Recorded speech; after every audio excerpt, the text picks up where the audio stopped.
Have you ever been in a room full of people and still felt invisible? What if one night the richest man in the city handed you a golden invitation, not out of respect, but as a joke? What if you were the cleaning lady and they expected you not to show up? Would you go? Would you walk into that grand hall, knowing every eye would question your right to be there, knowing they'd already written your story before you even said a word? This is not a tale of revenge or glamour. It's the journey of a woman who never asked for attention, only dignity. A mother, a daughter, an artist who traded paint for practicality. Until one night, she made a choice that changed not only how others saw her, but how she saw herself. If you've ever been underestimated, if you've ever questioned whether you belong, this story is for you. Like, share, and subscribe to our channel so you won't miss a second of this powerful journey. Now, let's begin. The clock struck 8:00 p.m., and the Langford Towers penthouse conference room shimmered under the glow of golden pendant lights. It was a crisp autumn night in Chicago. The skyline outside looked like it had been hand-stitched into the horizon, and inside, the room smelled of polished oak, leather, and scotch. Walter Langford sat at the head of the table, fingers laced, back straight. At 52, he carried himself with the kind of presence that didn't need to be loud. His salt and pepper hair was neatly combed back, his tailored navy suit immaculate. He wasn't one to laugh easily, but when he did, people listened. Most assumed he'd been born into wealth. But truth was, he had built Langford Financial from scratch, brick by quiet brick. Tonight wasn't about business. Not officially. It was the monthly poker night. Just four men in expensive suits, trying to beat each other with bluff and bravado. Place your bets. Gentlemen, Charles Reed said with a grin that stretched too wide. Charles had been Walter's friend since college, a talker, a teaser, the kind of man who didn't believe in silence. He tossed his chips with flair, whiskey glass in hand, eyes darting for mischief. We've been doing this for years, he continued, and it's always the same. Win money, lose money, yawn. So tonight, let's spice things up. Walter raised a brow. Spice a friendly wager, Charles said, leaning back. Loser of the final hand has to bring a date to the Eleanor's Gala next week. Sounds harmless enough. Ethan chimed in, swirling his drink. Wait for it, Charles said. But not just any date. No trophy wives. No models from downtown. The loser has to ask someone. Unexpected. Walter's fingers drummed once on the table. Define unexpected. A cleaning lady, Charles said, voice steady. Someone from this very building. Uniform and all. You lose. You ask. No excuses. The room paused. Ethan chuckled. A low, indulgent sound. You're not serious. Oh. I am, Charles replied. Come on. It'll be harmless fun. The gala's stiff anyway. Let's shake the diamonds a little. Walter said nothing at first. He took a long sip of his scotch. His eyes didn't blink, but his jaw twitched. He looked out the window. The Sears Tower blinked back at him. Down below, the city buzzed, unaware. He knew it was a stupid idea, cruel, even. But something about the challenge, that old itch for control, flickered inside him. All right, he said, quietly. Deal the cards. And just like that, the bet was on. They played for hours, each hand drawing in more tension. Walter, always calculating, kept a steady lead. He knew their tells. Ethan always tapped twice when he bluffed. Charles bit the inside of his cheek when he had a good hand.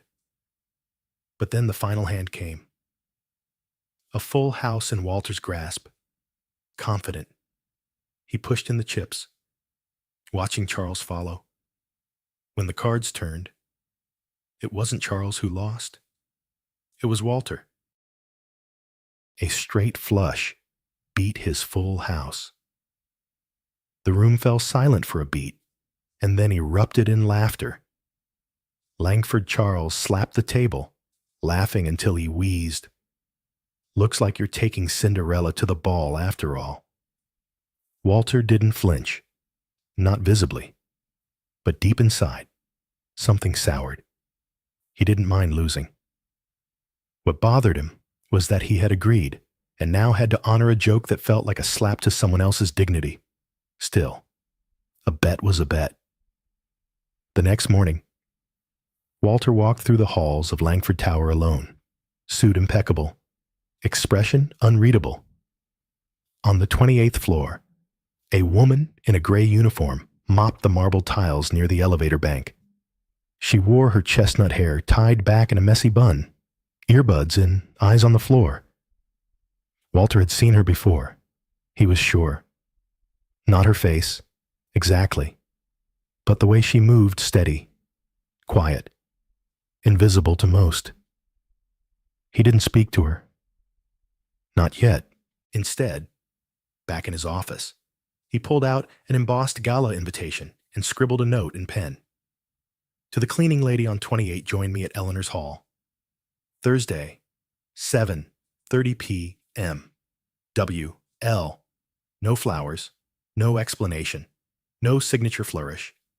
He folded it once, slipped it into an envelope. Later that day, on his way to a meeting, he passed by the same hallway, now empty. He dropped the envelope into the janitor's cart without a word. He didn't even look back.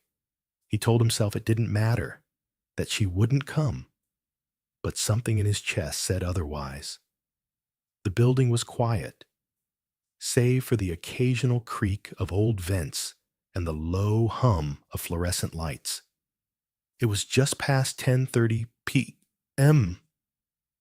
when Clara Jensen rolled her cleaning cart onto the 28th floor. Her shoulders ached, and her left shoe had started to rub the inside of her heel again. But she didn't complain. She never did. Clara moved like a shadow, purposeful, present, yet easy to overlook. Her earbuds played a soft tune from an old folk playlist. The voice of James Taylor drifted gently into her ears as she wiped down the polished elevator buttons and tucked a loose strand of hair behind her ear. She paused at the hallway's end, near the executive wing. This floor always felt cold or sleek, sterile, like a showroom no one actually lived in.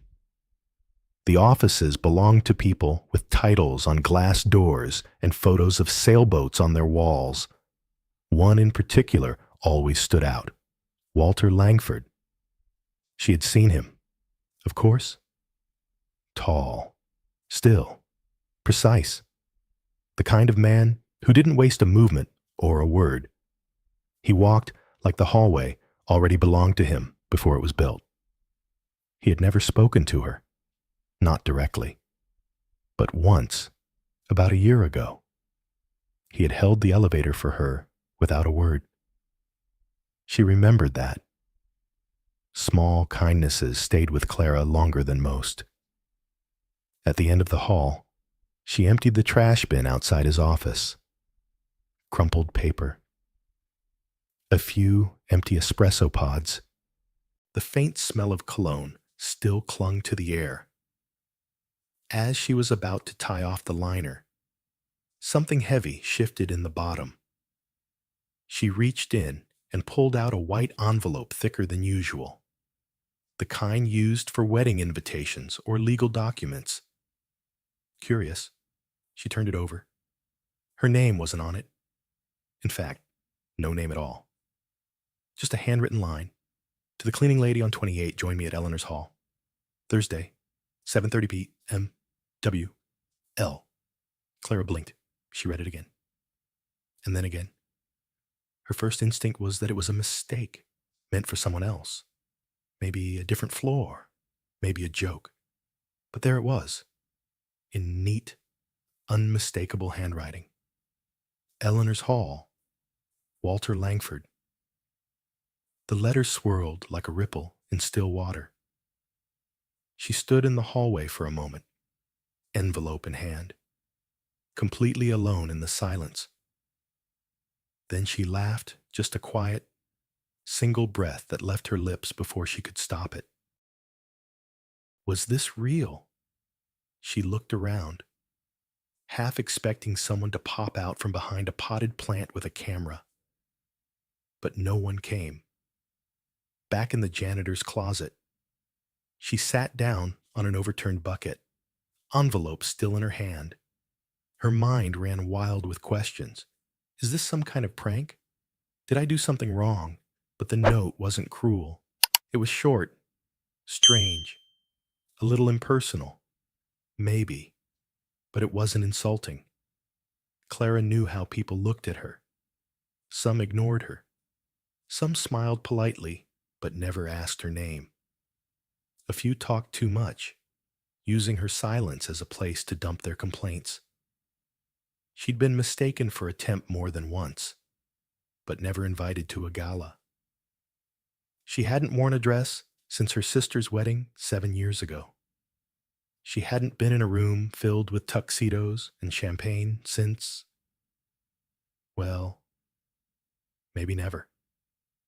She thought about throwing the envelope away. She nearly did.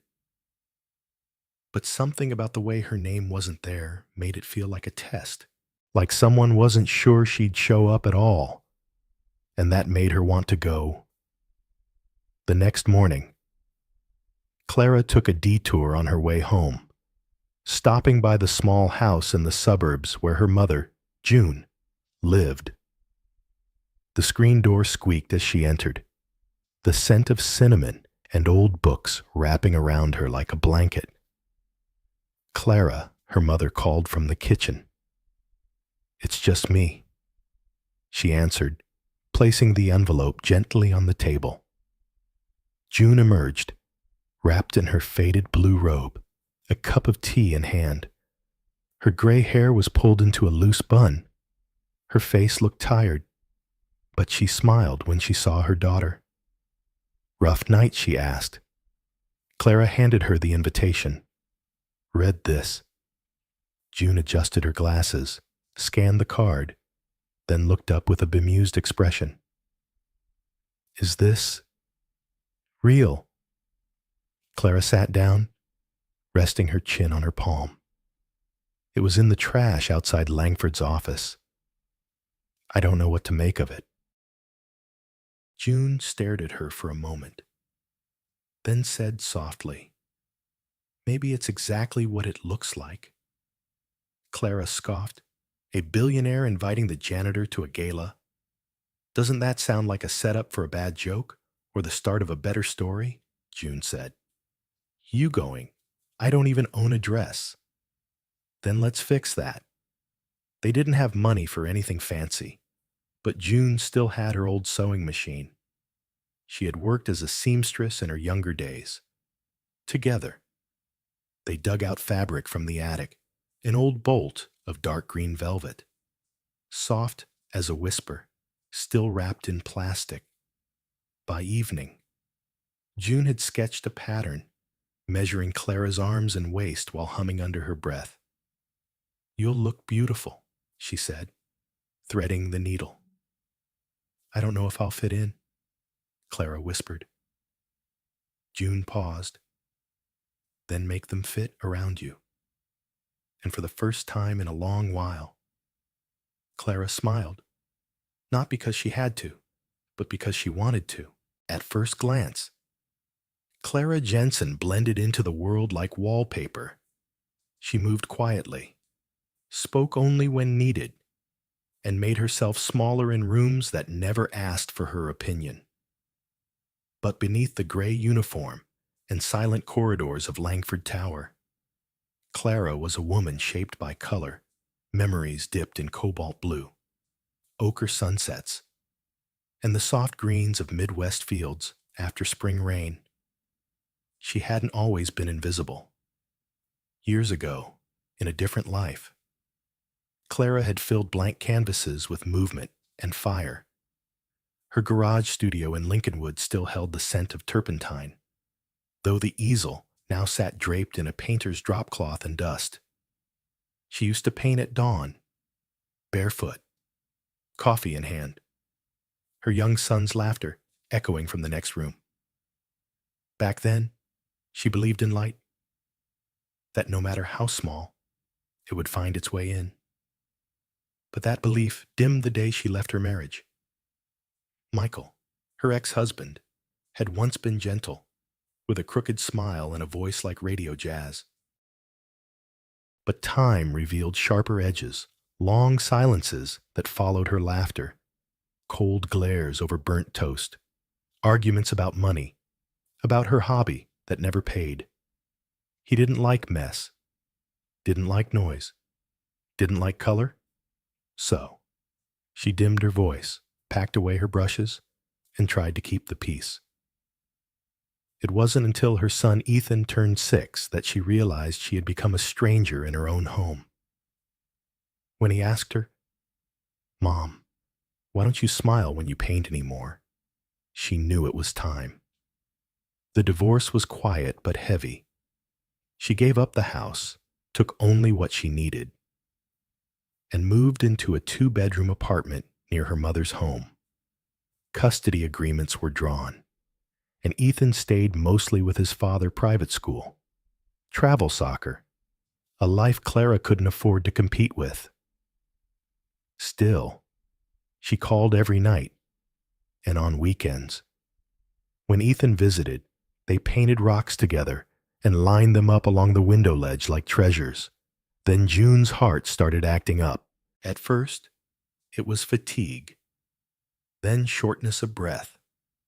Clara took on extra shifts, gave up her mural commissions, and quietly applied for a full-time janitorial position with health insurance. Langford Enterprises was hiring. The pay was steady. The hours were long, but it was something she could depend on. People often assumed that women like her had made mistakes, that cleaning was a consequence, not a choice. They were wrong.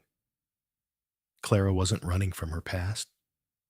She was carrying it, slowly, carefully, like a porcelain bowl with a crack down the middle. It still held water. It just couldn't be dropped again. That week, after the strange invitation, she found herself drifting into old routines she had long abandoned. At night, after her shift, she opened her sketchbook again. The pages still smelled like graphite and dreams. She drew dresses, long lines, soft curves, deep shades of green that reminded her of the fabric her mother had found. She scribbled notes, made lists. Shoes borrow from June. Hair soft waves, natural. Earrings, silver drops. Nothing too loud, but it wasn't just about the dress. It was about the way she walked into that room. She knew how it would look. A janitor among jewel-toned gowns and champagne towers, whispers behind manicured hands. She could hear them already, but she wasn't going for them. She was going for herself. Maybe she needed to know what would happen if she stopped hiding. One evening, as she rested her head on her mother's lap, June softly ran her fingers through Clara's hair. The television murmured in the background, "Forgotten." "You were always brave," June said, almost to herself. Clara smiled, eyes closed. "I'm not sure if this is brave or stupid." "Sometimes," June replied. They looked the same from the outside. They both laughed, the kind of laugh that comes not from amusement, but from understanding. The night before the gala, Clara stood in front of her apartment's cracked mirror. The dress fit like a second skin, modest, flowing, with a subtle slit at the side. June had added hand-stitched accents to the hem, tiny vines that shimmered when she moved. Her makeup was minimal, just enough to feel seen. Ethan had called earlier. "Mom, you're going to look like a queen," he'd said, voice full of admiration. She wished he could see her, but she had promised Michael not to involve him. Not yet. She turned off the bathroom light and stepped into the hallway. June sat on the couch, knitting half a scarf. But when she looked up and saw Clara, her eyes welled with tears. "You remind me of your grandmother," she whispered, "the first time she went dancing after the war." Clara nodded, heart thudding like a soft drum beat. She wasn't sure what she'd find at Eleanor's hall, but she knew one thing. She wouldn't walk in like a cleaning lady.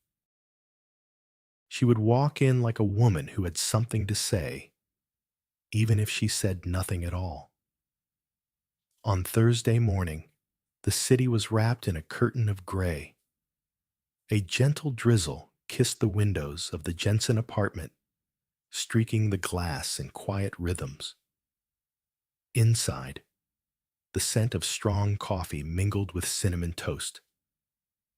June sat at the kitchen table, her knitting needles resting beside a folded scarf she never quite finished.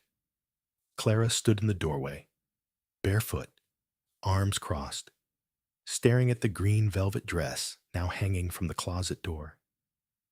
It looked so still, so certain, more certain than she felt. She had barely slept the night before. Her mind had replayed every possible version of the evening to come arriving at Eleanor's hall, walking past crystal chandeliers and velvet ropes, eyes following her like whispers. Some looks would be curious, others unkind. "What are you doing here?" She imagined them asking without saying a word, but beneath the fear, there was something else, something quieter, steadier, resolve, the kind of strength that doesn't raise its voice, but stands when no one else does. By noon, Clara was ready. She had packed a small bag and brushed her hair into soft waves. She pressed the dress with careful hands, checking each stitch her mother had sewn. "Are you sure you want to do this?" June asked from the sofa, a quiet tremble in her voice. Clara looked down at her hands. "No." Then she looked back up. "But I'm doing it anyway. The car service arrived at 6:45 p. Sharp. Not a limousine, just a sleek black sedan Walter's assistant had arranged earlier that day." The driver nodded politely as he opened the door. As the city passed by outside the window, Clara caught glimpses of herself in the reflection green velvet against raindrops. Eyes steady, lips bare but strong. By 7:25 p. Mem. They arrived at Eleanor's hall. It was a place made for spectacle. Marble steps stretched wide beneath golden sconces. Inside, the glow of chandeliers spilled across polished wood floors. Guests in tuxedos and silk gowns mingled beneath towering arrangements of white lilies and orchids. The hum of live jazz filled the air, soft and elegant. Clara stepped out of the car and onto the wet pavement. Her heels clicked against stone, each step louder than it felt in her chest. She paused at the base of the steps, holding her small black clutch like a shield. A valet approached. "Invitation?" "Ma'am." She handed it over. The young man glanced at the card, then at her. For a moment, she thought he might say something, but he didn't. "Welcome," he said simply, opening the door with a bow. Inside, the temperature changed. The air was warmer, thicker. Laughter swirled like perfume. Champagne glasses clinked gently. Clara stood at the threshold, suddenly aware of every eye not yet looking, but sure to turn. Then the string quartet fell into silence. A pause, a murmur, and then, like the hush before a storm, every head began to turn. She felt it before she saw it. A shift in the room, a recognition without words. The woman in the red dress, because though the fabric was green, her presence was red, bold, burning. She moved slowly through the room, each step deliberate. Her dress shimmered beneath the lights, not loud, just enough. Her hair fell in soft waves over one shoulder, framing her face in shadows and resolve. Someone whispered, "Who is that?" Another voice replied, "I don't know, but she's not on the guest list." Walter Langford stood near the bar, a glass of bourbon untouched in his hand. He had been in the middle of some casual conversation, something about real estate and foreign investors, but the words had already left him. When he saw Clara enter, time bent around him. He hadn't known what to expect. He thought maybe she wouldn't come. Or if she did, maybe she'd stay near the edge of the room, a quiet observer, hidden in safe colors. But she didn't. She walked like she belonged, not as a guest, as a presence. Walter set down his glass, straightened his cuffs, and began moving toward her. As he passed through the crowd, people stepped aside, not because of who he was, but because of what they felt between them. When he reached her, Clara stopped. So did the music. For a moment, there was only the sound of breath, fabric, and the distant tapping of rain against the windows. Walter looked at her, not the dress, not the shoes, not the way she had suddenly quieted the entire hall, but her. The same woman he'd passed in countless hallways. The one who had emptied his trash, mopped his floors. And now, the one who had just rewritten the rules of the room without saying a word. He offered his hand. She didn't take it right away. Instead, she leaned slightly forward, just enough for him to hear her say, "I hope I'm not ruining your evening."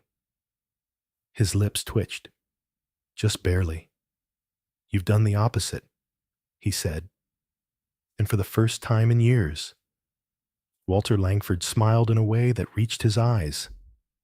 They stood like that, two people from two different worlds, at the center of a room, suddenly uncertain who it belonged to. And for just one beat longer, neither of them moved. Because in that moment, they weren't janitor and CEO. They were simply Clara and Walter. For several seconds, silence stretched like silk through the grand hall. It wasn't empty silence. It was full of confusion, curiosity, and something else that no one could quite name. Walter Langford, for all his practiced composure, stood motionless. His hand still hovered in the air between them, waiting, offering, unsure. And then Clara took it, just a light touch, her fingers resting against his palm. Enough to steady the room and unsteady him. The music resumed in the background, soft jazz winding around crystal chandeliers. But the focus had shifted. People still watched, some with furrowed brows, some with widened eyes. A few with hidden smirks they thought Clara wouldn't notice. She noticed. She always noticed. "You weren't joking," she said under her breath, voice quiet enough to remain just between them. Walter tilted his head slightly, as if weighing the words.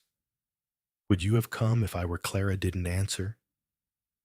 She let her silence speak. They moved through the crowd together, not arm in arm, but side by side. A ripple followed them, like the wake behind a boat. Questions floated between guests like perfume. Do you know who she is? She's staff. Langford's making a point. Maybe she's a donor in disguise. The conversations blurred behind Clara like city lights through rain. She focused on the floor ahead, the flicker of candlelight on glass, the faint reflection of her heels against the polished wood. Her fingers gripped her clutch tighter. At the refreshment table, Walter gestured toward a tray. Would you like a drink? She looked at the flutes of champagne, all bubbling softly like secrets. No, she said, her voice gentle. I'd like to breathe. He nodded, as if he understood more than she had said. They found a quiet corner near the terrace doors. A few guests offered half smiles, a couple of nods. One woman in a sapphire dress gave Clara a long, deliberate glance up and down. Not cruel, just cataloging. And then the woman leaned toward Walter with a laugh far too loud to be natural. Walter, darling, she said, you didn't tell us you'd brought company. He offered a polite smile. She's not company. She's Clara. The woman blinked, as if the name should have come with a resume. Clara extended her hand.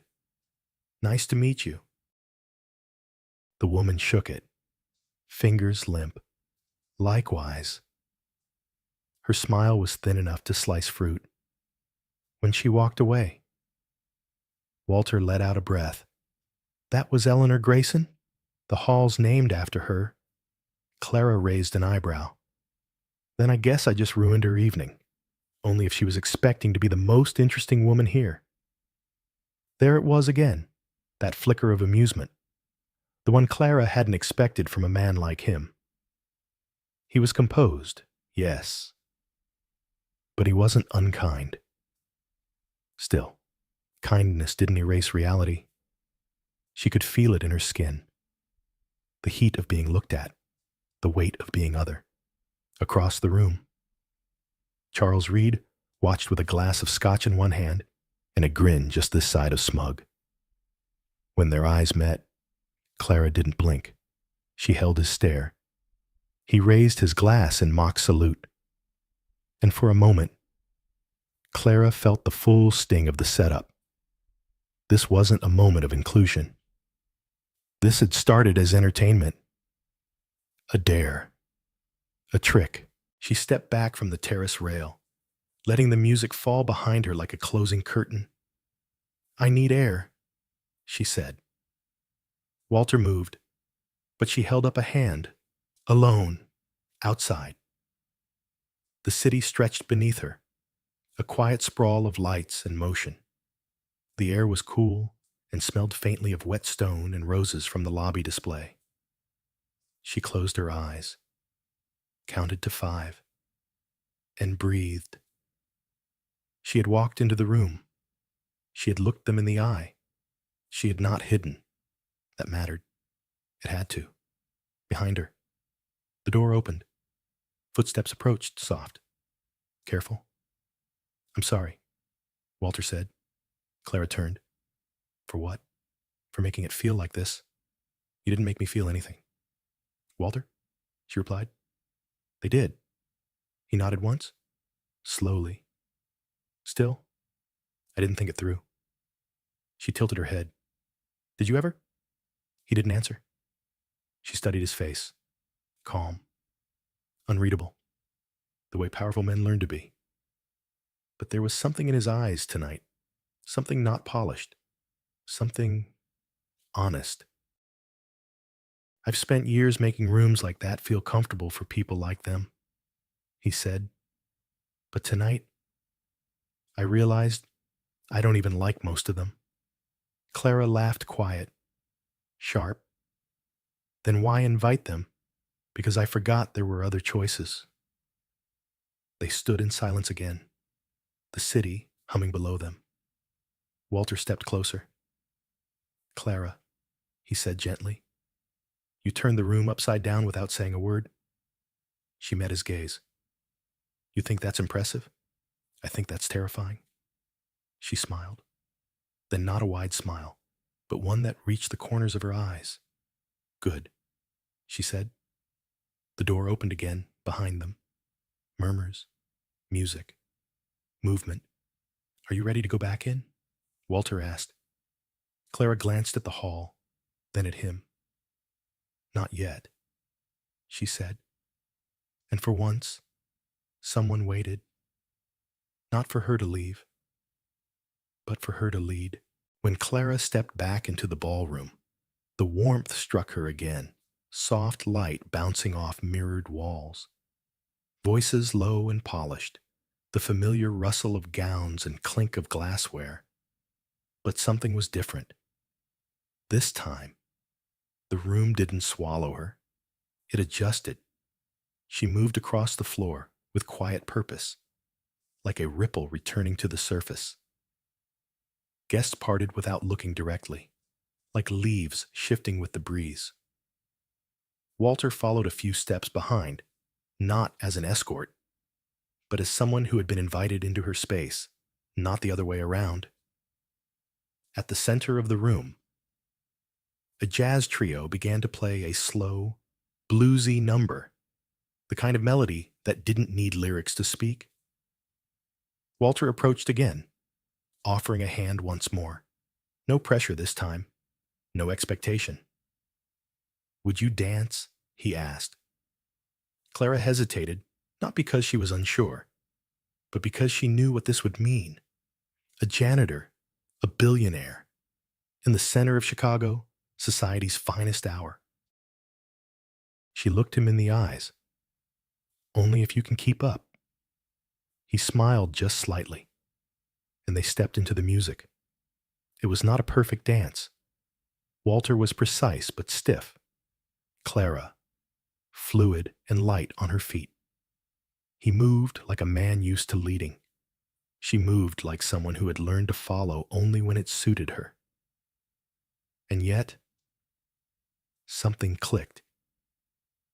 They turned slowly, step by careful step, under the chandeliers. Around them, the whispers started again, but softer this time. Not amused. Curious. People didn't know what to do with a woman like Clara Jensen. She didn't apologize. She didn't shrink. She didn't play the role they expected. And that unsettled them. But it also intrigued them.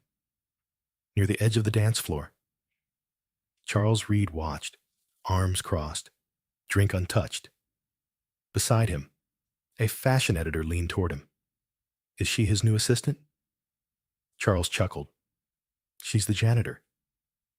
The woman blinked, then turned her attention back to Clara, her gaze narrowing. Well, she's dressed better than half the room. That much was true. June's handmade green velvet gown moved with Clara like wind in tall grass. Every stitch held a story, every fold, a decision. It wasn't loud, but it demanded presence, mid-dance. Clara looked up at Walter. Why me? She asked, voice low enough not to interrupt the rhythm. He didn't respond right away. Instead, he spun her gently, then caught her again. Because you made me look twice. Once wasn't enough, no, he said softly. Not for someone who'd spent years only looking at the surface. She studied him. Really studied him for the first time that evening. The lines near his eyes. The stiffness in his jaw. The way he seemed to stand straighter around people and breathe easier alone. You look tired, she said, not unkindly. He laughed under his breath. It takes a lot of energy pretending to be the man they think I am. And who are you really? Walter's steps faltered, not visibly, but enough that she felt it. I don't know, he said. It was the truest thing he'd said all night. When the music slowed and the final note lingered like a sigh, they stepped apart.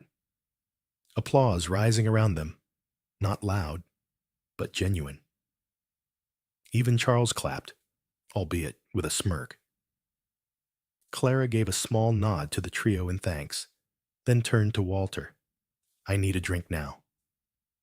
He chuckled. Allow me. At the bar. She sipped sparkling water, ignoring the flute of champagne the bartender had tried to place in front of her. Walter leaned on the counter beside her. Do you do this often? Unnerve entire rooms, only when I mop them, she replied, her eyes sparkling. He laughed again, this time unguarded. A few guests glanced over, surprised to hear Walter Langford laugh like that. It was the sound of something unspooling quietly, but inevitably, nearby.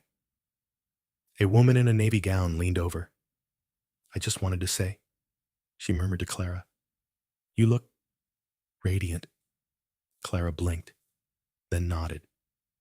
Thank you. And brave, the woman added, before slipping back into the crowd. Clara wasn't sure which compliment meant more. As the evening wore on, the room warmed to her. A few approached to speak, some cautiously, others sincerely. She told a story about a champagne spill from last year's gala, how no one confessed. But the heel print gave them away. Laughter followed. And just like that, she wasn't the janitor anymore. She was Clara, a woman who'd been invited as a joke but chose to arrive as herself. The gala ended with warm lights fading into softer music, laughter trailing off into the night, and camera flashes sparking like fireflies in velvet dusk. But Clara Jensen left quietly. No spotlight, no exit announcement. Just a slow walk down the marble steps of Eleanor's hall. Her green velvet dress brushing lightly against her heels. The wind was sharp that night, slipping under her collar and reminding her the world outside hadn't changed just because one room had. Walter offered to drive her home. She said no.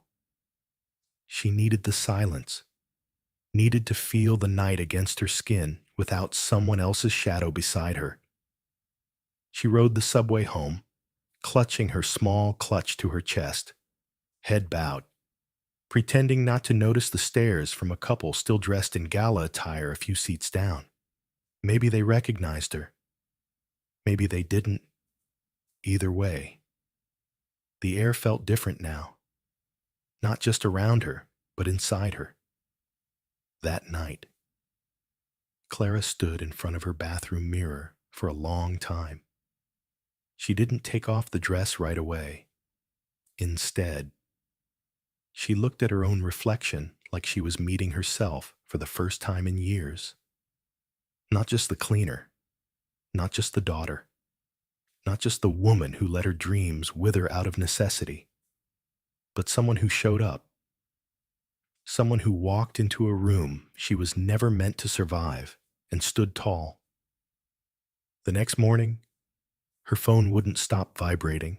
It started with a message from Sophie, another overnight cleaner at Langford Tower. Girl, you're everywhere. Like, everywhere. Then came the links, photos, headlines, tweets. Who was the mystery woman with Walter Langford janitor or socialite green velvet stuns at Charity Gala? Langford's Cinderella moment, a fairy tale, or a PR stunt. Her image was everywhere, her face quiet, unreadable. Elegance circulated through blogs and gossip pages. Some praised her, others didn't. The comment sections were worse. Must be sleeping with him. That's how it always starts. She's just looking for money. Come on, cleaning lady, please. There's no way she bought that dress herself. And just like that, The glass slipper shattered. By noon, reporters were calling her building. Someone had snapped a photo of her taking out trash the week before. Another leaked a picture of her mother outside the pharmacy. June called her in a panic. "Clara, baby, what's happening? There's a man with a camera across the street." Clara's chest tightened. "Don't open the door for anyone.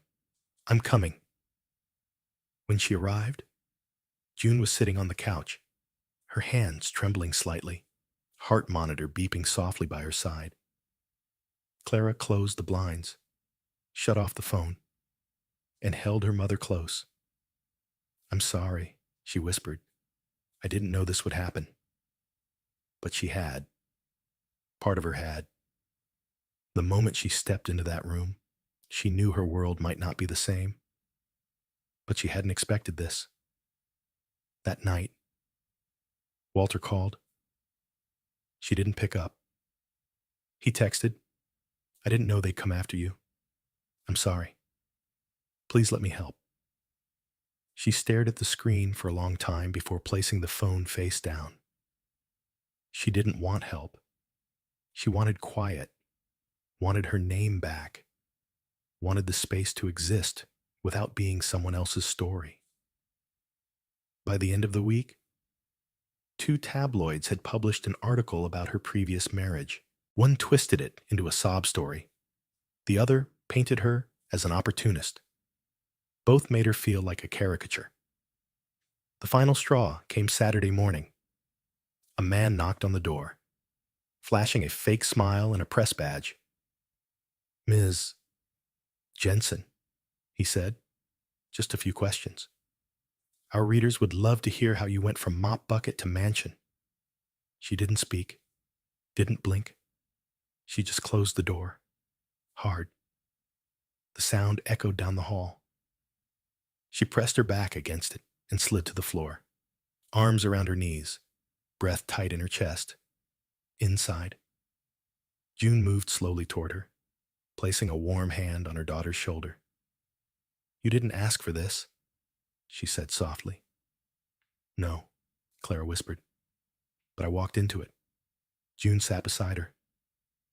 They didn't speak for a while. The room was dim, safe. But Clara knew she couldn't hide here forever. She had a choice. She could disappear, let the headlines write her out, or she could speak, tell her story on her own terms. But she didn't know how yet. Didn't know if she had the strength to fight a war she never meant to start. And somewhere in the back of her mind, one question kept circling like smoke. Was it worth it? 3 days passed in silence. No news interviews, no returned calls, no curious walks outside. Clara Jensen stayed indoors, curtains drawn, phone off, television volume low. The media circus raged on outside, but inside her mother's small home, everything was still. She spent most of her time by the window, not watching the world, but facing it, just sitting with the weight of it all pressing into her chest like bricks. Walter Langford had sent flowers twice. She didn't read the cards. She left them in their wrapping by the door, like something too delicate to touch and too expensive to throw away. On the 4th day, he came himself. He didn't call, didn't text, just knocked. June opened the door, her voice quiet. "She doesn't want to talk." "I understand," he said, but he waited anyway. On the front porch, in his pressed navy coat, for an hour, then 2, until Clara stepped outside, slowly, her arms crossed, hair pulled back, face bare. Walter rose from the steps. "Clara." She didn't answer, just sat beside him, leaving a cautious space between them. The late afternoon light painted everything gold, but their shadows stretched long and cold. "They turned you into a story," he said. "Finally." She stared straight ahead. And you gave them the first page. Walter swallowed. That wasn't the intention, but it was the result. He nodded. I know. Silence. Not angry. Just heavy. Clara looked down at her hands, fingers twisting together. You brought me into a room as a joke? No, he said firmly. That part wasn't a joke. She turned to him. Then what was it I didn't know? He admitted. Not at first. Maybe I thought it would be interesting. A distraction. A challenge to the room. But then you showed up. And I realized you weren't a statement. You were a person. Her eyes glistened. But no tears fell. Too late for that realization, she whispered. I know, he repeated. He looked tired. Not the kind of tired money could fix, but the kind that came from carrying regret in silence. I saw the things they wrote about you, he said. I tried to stop it, tried to speak to a few outlets, and that made it worse. Clara cut in. Now they think I'm part of your rebranding arc. He flinched. I'm not your cause. Walter, she added. I'm not your proof of empathy. I don't want you to be, he said, voice rough. I just wanted to do the right thing, but I kept doing the wrong ones. She didn't reply right away. Only the sound of a passing car filled the space between them. Then Clara asked, almost to herself, why is it that when a man like you makes a mistake, the world calls it a misunderstanding, but when a woman like me shows up at a party, they call it a scandal?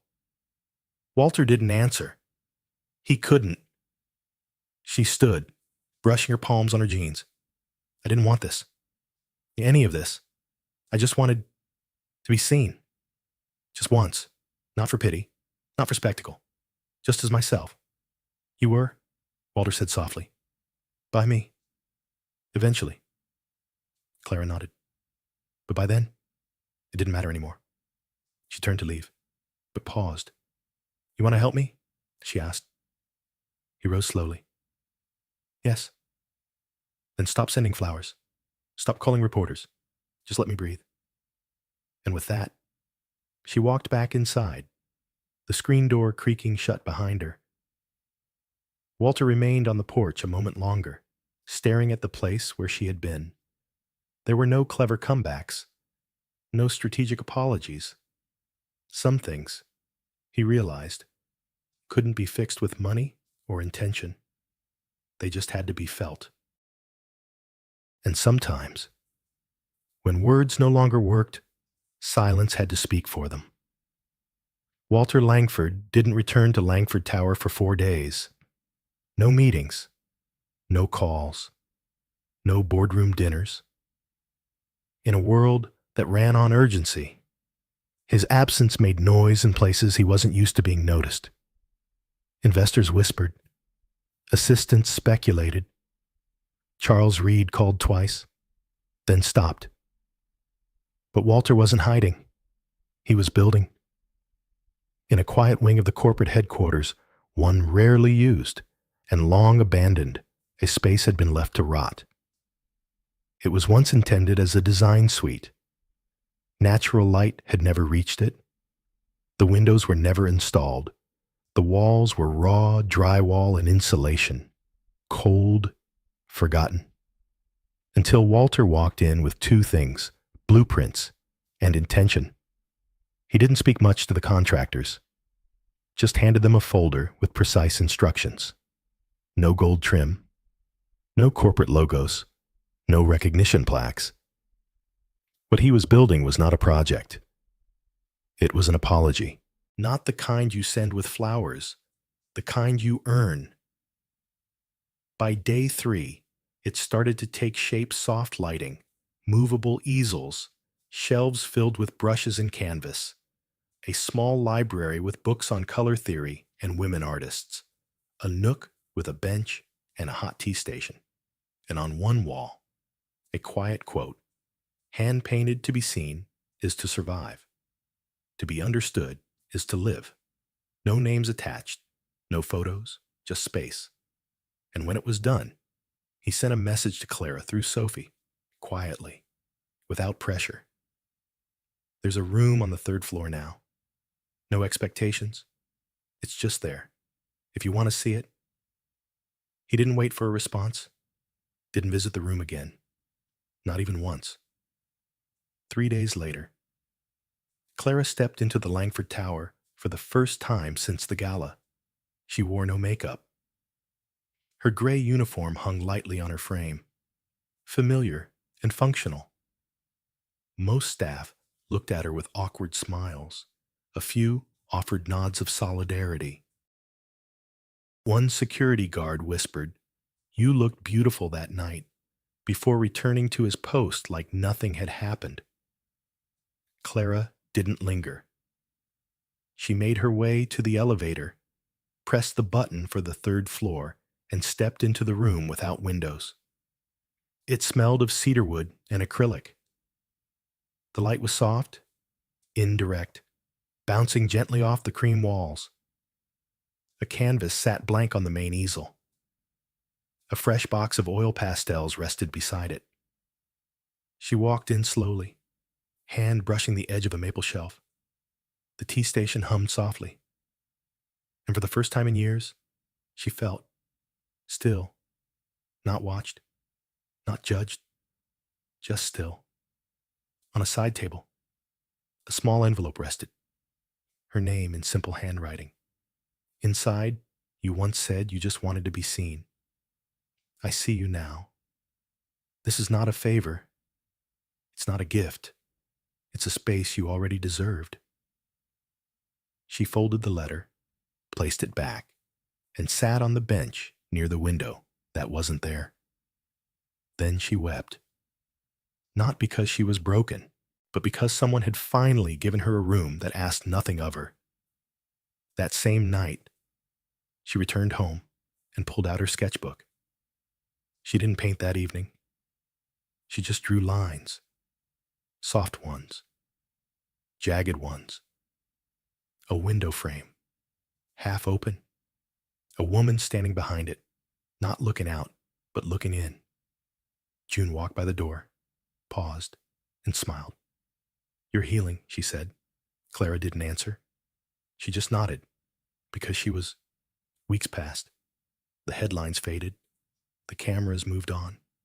The world, as it always does, found new stories to chase, new people to consume, new spectacles to devour. And Clara Jensen quietly stepped back into the space between the noise. But something had changed.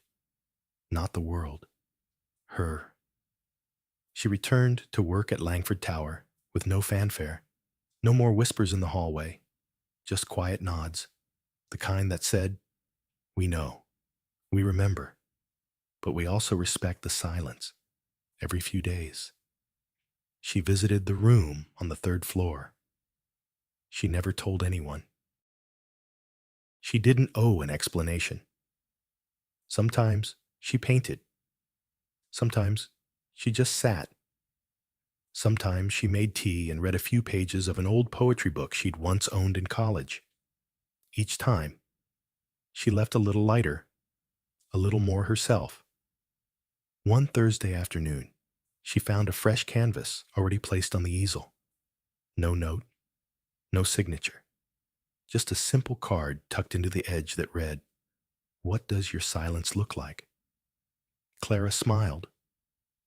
That day, she painted, not with color first, but with charcoal, soft grays and shadows, a bench, a coat hanging on a wall, a single cup of tea steaming gently in an empty room, and in the center, a window frame.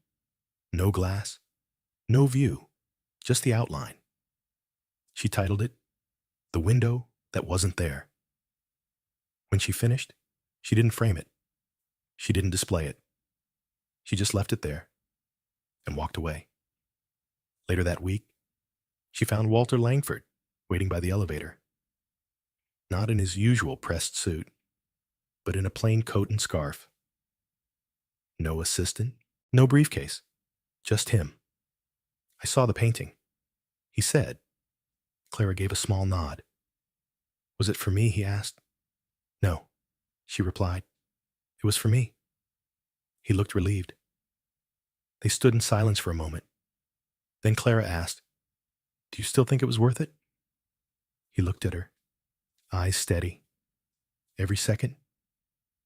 She didn't smile, but she didn't walk away either. They took the elevator down together. On the ground floor, just before the doors opened, Clara said softly, The world doesn't change because you invited someone in once. I know, Walter replied. That's why I won't stop. She turned to him, truly looking, not as the man who started it all, not as the one who almost broke her, but as someone who had learned to listen. She offered him a quiet nod, not forgiveness, not yet, but a beginning. That night, she walked home with the breeze at her back.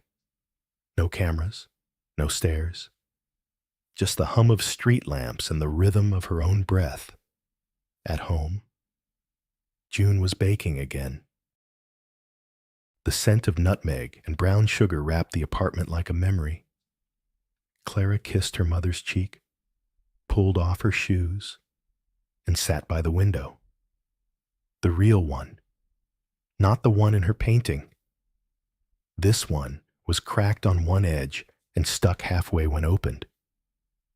But it looked out onto the street, where the lights flickered and people passed and lives moved on. She rested her chin on her hand and whispered to the wind, I'm still here.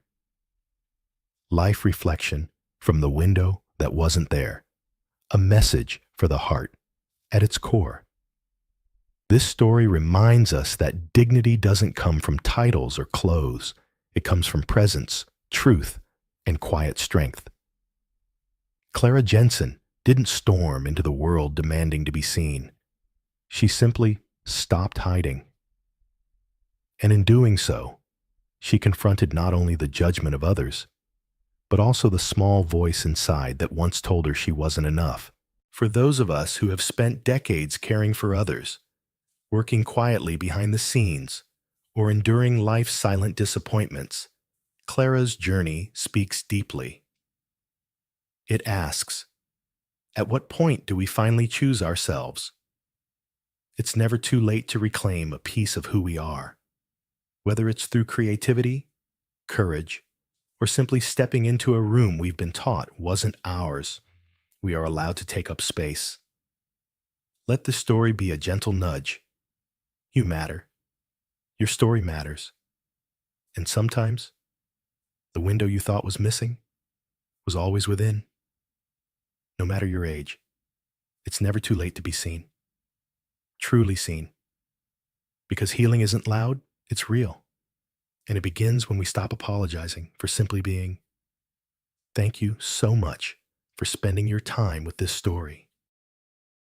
If it touched your heart, reminded you of something you've felt, or simply made you pause for a moment, please consider giving it a like, sharing it with someone who needs it, and subscribing to our channel for more heartfelt stories. Your support helps us continue telling the stories that matter. See you in the next one.